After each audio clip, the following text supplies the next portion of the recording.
Good morning students. मैं पिछले class में आप सबों को लाइट का रिफ्रैक्शन पढ़ाए थे, प्रकाश का अपवर्तन जिसे कहते हैं। उसमें प्रकाश के अपवर्तन से संबंधित छोटे छोटे टर्म्स बताए, उसमें प्रकाश के अपवर्तन का नियम बताए। अब उससे संबंधित आपके पास नोट्स पहुंच चुका होगा। कुछ कॉन्सेप्ट्स है। पहला कॉन्सेप्ट है बच्चों, जो आप देख पा रहे होंगे अपने नोट्स में, कि जब दो मीडियम के बीच में आपस में चर्चा होता है तो दो में से जिस मीडियम का रिफ्रैक्टिव इंडेक्स, जिसको म्यू से सूचित करते हैं, जिसका रिफ्रैक्टिव इंडेक्स अधिक होता है उसको डेंसर मीडियम कहते हैं। हिंदी में इसको सघन माध्यम कहते हैं। और जिसका रिफ्रैक्टिव इंडेक्स कम होता है उसको विरल माध्यम कहते हैं, यानी कि अंग्रेजी में उसको रेरर मीडियम कहते हैं। तो आपको मुख्य रूप से समझना था कि रेरर मीडियम क्या है और डेंसर मीडियम क्या है। कोई भी मीडियम अपने आप में डेंसर नहीं हो सकता है, क्योंकि वो तुलना करने के बाद ही पता चलता है कि किसका रिफ्रैक्टिव इंडेक्स ज़्यादा है और किसका रिफ्रैक्टिव इंडेक्स कम है। तो अगर हम दो मीडियम के बीच में तुलना करें और जिसका रिफ्रैक्टिव इंडेक्स अधिक होगा उसको डेंसर कहेंगे, जिसका कम होगा उसको हम रेरर कहेंगे। ये हो गई पहली बात।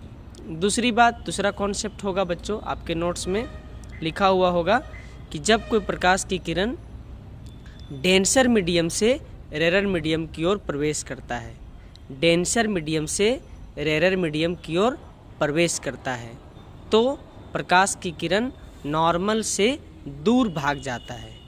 नॉर्मल के तरफ झुकने के बजाय नॉर्मल से दूर चला जाता है, यानी कि उस केस में आर का मान आई के मान से काफ़ी अधिक होता है। फिर से मैं रिपीट कर दूं, जब कोई प्रकाश की किरण डेंसर मीडियम से रेरर मीडियम की ओर प्रवेश करता है तो पाथ तो चेंज होता ही होता है, साथ ही साथ वह नॉर्मल से अवे चला जाता है, अवे फ्रॉम नॉर्मल। इसका अगला कॉन्सेप्ट है, जब कोई प्रकाश की किरण रेरर से डेंसर की ओर प्रवेश करता है, रेरर से डेंसर की ओर प्रवेश करता है तो नॉर्मल के तरफ झुक जाता है, नॉर्मल के तरफ झुक जाता है, टुवार्ड्स नॉर्मल। जो नॉर्मल हम खींचेंगे तो लाइट ओरिजिनल पाथ पे तो जा नहीं पाएगा, वो नॉर्मल के तरफ झुक जाता है। दैट मीन्स यहाँ कॉन्सेप्ट ये बन के तैयार हुआ कि जब कोई प्रकाश की किरण डेंसर से रेरर की ओर प्रवेश करे तो नॉर्मल से अवे चला जाता है, दूर चला जाता है। और जब कोई प्रकाश की किरण रेरर से डेंसर की ओर प्रवेश करे तो नॉर्मल के तरफ झुक जाता है। ये हो गई।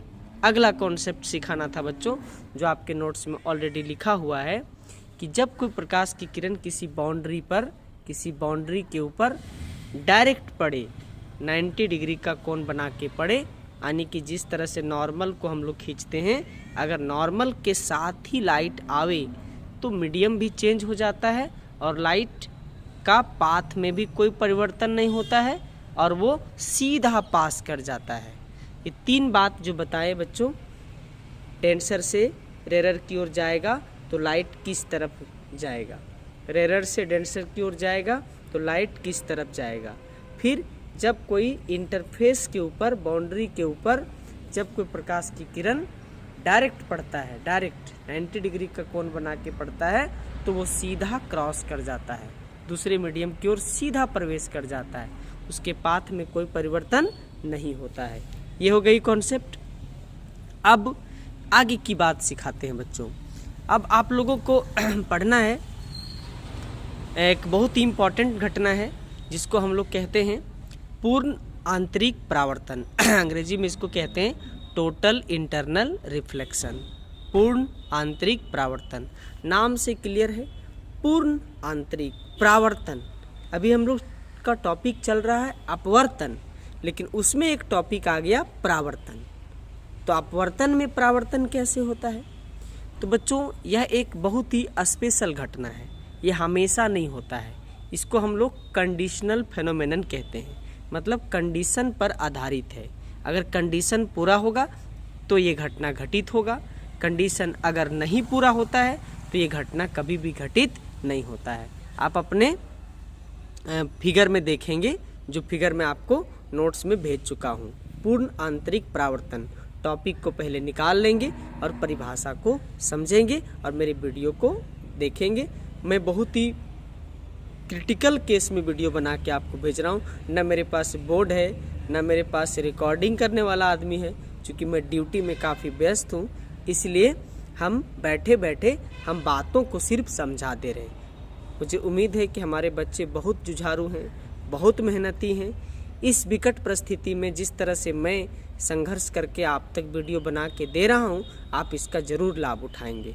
क्योंकि जब हमारे पास जज्बा होता है, जुनून होता है, तो कंडीशन या परिस्थिति हमारे से अपने आप हार जाता है, वो हमको कभी भी प्रभावित नहीं कर पाता है। तो बातों को समझेंगे बच्चों। कि कहता है एक स्पेशल घटना, एक वह स्पेशल घटना जब कोई प्रकाश की किरण डेंसर मीडियम से रेरर मीडियम की ओर प्रवेश करे, डेंसर मीडियम से रेरर मीडियम की ओर प्रवेश करे। और वैसे परिस्थिति में लाइट अगर वापस डेंसर मीडियम में ही लौट जाए, मैंने क्या बोला, डेंसर से रेरर की ओर गया, लेकिन कुछ ऐसा कंडीशन हो गया कि वह लाइट डेंसर में ही वापस लौट गया, सेम मीडियम में वापस लौट जाए, अपवर्तन होते होते परावर्तन में कन्वर्ट हो जाए, परिवर्तित हो जाए, तो ऐसे घटना को हम टोटल इंटरनल रिफ्लेक्शन कहते हैं, पूर्ण आंतरिक परावर्तन कहते हैं। तो मैंने बच्चों इसकी परिभाषा को जो अभी सुनाया, जिसको हिंदी में समझाया, आपके पास इंग्लिश में लिखा हुआ नोट्स है, आप इसे देख करके समझ सकते हैं, पढ़ के समझ सकते हैं, और मेरे बातों को सुन करके आपको समझने में सहयोग मिलेगा। उसमें एक बात मैंने कहा कि जब लाइट डेंसर से रेरर की ओर जाए, मतलब यह एक कंडीशन हो गया। अगर लाइट डेंसर से रेरर की ओर नहीं जाता है तो ऐसे केस में यह घटना कभी भी घटित नहीं हो सकता है। फिर साथ ही साथ कहता है कि अगर आने वाली प्रकाश की किरण नॉर्मल के साथ जो कोण बनाता है, जिसको हम लोग एंगल ऑफ इंसिडेंस कहते हैं, जब एंगल ऑफ इंसिडेंस का मान ठीक है इस प्रकार से रखा जाए कि लाइट डेंसर की तरफ वापस लौटने से पहले एक बार बाउंड्री को टच करके गया होगा।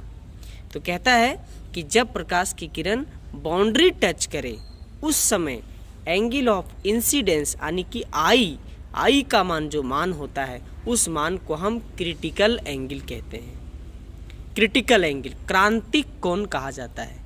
बच्चों, जब एंगल ऑफ इंसिडेंस क्रांतिक कोण के बराबर होता है, उस समय लाइट डेंसर से आके डेंसर में नहीं लौटता है, उसमें केवल बाउंड्री को टच करता है, जो कि आप फोटो में देखे होंगे।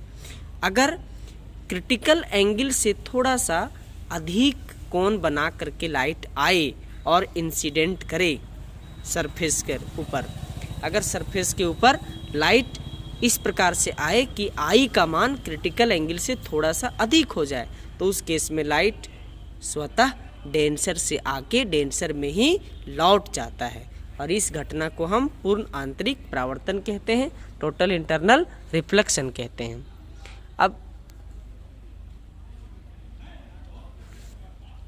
तो बच्चों, पूर्ण आंतरिक परावर्तन का दो आवश्यक कंडीशन हुआ। पहला कि लाइट डेंसर से रेरर की ओर निश्चित तौर पे पास करना चाहिए, ये कंडीशन नंबर 1 हुआ। दूसरा कंडीशन कि एंगल ऑफ इंसिडेंस का मान क्रिटिकल एंगल से अधिक होना चाहिए।